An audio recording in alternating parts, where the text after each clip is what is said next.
बयनिसिमबो गासैबो खौरांगिरिफोरनिसिम बेयाव फैनायनि थाखाय थेंक इउ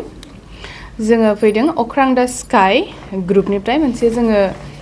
थिएटार ग्रुप जोङो एभ्रि इयार सिन्स 2017 बे बुरखां दिन्थिगासे थुनफावथाय कम्पिटिशनखौ खुंबोगासिनो दङ देग्लाय जोंहा 8 एडिशन जादों थ' एभ्रि इयार जोङो बबेबा मोनसे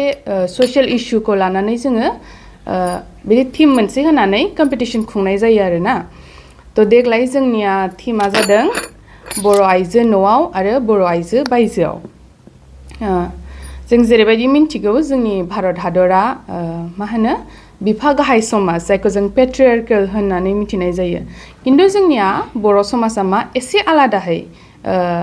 रान खालामो नङा होनबा बिफा गाहाय समाज जुदियोब्लाबो जोंनि बर' आइजोफ्रा न'खर खुंनायाव गोबां माने गोरा बिहोमा होबोदों बेजों लोगोसे दानिया जों मा नुयो बर' आइजोफोरखौ न'खरखौ गोरायै सालायनायजों लोगोसे जा हायो बाहेरावबो खामानि मावनायखौ जों नुबोयोना दानिया साख्रिबो मावसै गोबाङानो गोबां बिजनेसबो मावबोसै फिसा फिसा बा राजखान्थियावबो गोबां बिहोमा होबोसै खिन्थु जोंनिया मा सोलिगासिनो दासिमाव राजखान्थियाव गोबां बिहोमा होबोसेयावबो जोङो ग्रासरुट लेभेलावल' जोङो खामानि मावनायखौ नुबोगासिनो नङा होनबा थ' जोङो बेनि सायावनो मोनसे क्रिटिकेल थिंकिं जाहाथे जोङो बयनिबो गेजेराव लाबोनो हायो बेनि थाखायनो जों बे थीमखौ होनाय जादों कि मानो जोंनि बर' आइजोफ्रा ना गाहायावल' खामानि मावनानै थायो मानो जों गोजौसिम दासिमबो माने बहुद खम पार्सेन्टेजआ दासिमबो गोजौसिम मानो दावखोनो हायाखै बेफोरनि सोमोन्दै जाहाथे एसे बयनिबो गेजेराव सानलायनाय फैयो बेनि थाखाय बर' आइजो न'आव आरो बर' आइजो बायजोआव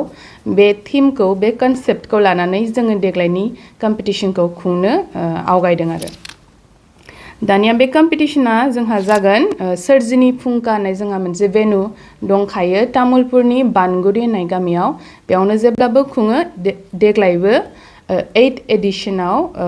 बे बानगुरि गामिनि सोरजिनि फुंखा बे भेन्युआवनो खालामनाय जागोन दानिया माखासे जोंहा डेटखौ सिगाङाव खनसे फोसावखांदोंमोन 2021-22 फेब्रुवारि होननानै खिन्थु माखासे जेंना इनकनभिनियेन्सेस जानायनि थाखाय जोङो एसे फावसायनाय जाबाय डेटखौ माने टारगेट खालामदों 40 टीम्सनि थाखाय टारगेट खालामदों जोंहा अलरेडि मोनबासो टीमा जइन जाखांबाय माने सिगांनि कालारखौ होनाय बायदि जइन जाखांबाय खिन्थु जोंहा नै कालारखौ फावसायनायसो जाबाय नालाय थ' जोङो आरो माखासे टीम इनभाइट खालामगासिनो जों 40 टीम टारगेट खालामदों आरो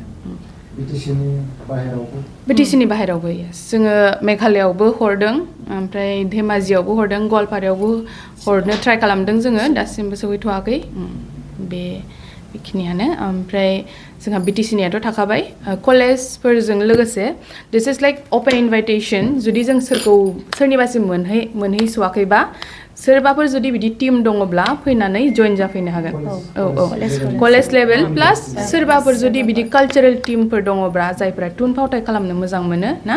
सोरबाफोर मोसाग्रा ग्रुपफोर दङब्ला बिसोर जुदि फार्स्ट टाइमनि थाखाय जुदि खालामनो लुबैदोंब्ला बिसोरबो फैनो हागोन जइन जाफैनो हागोन दिस इज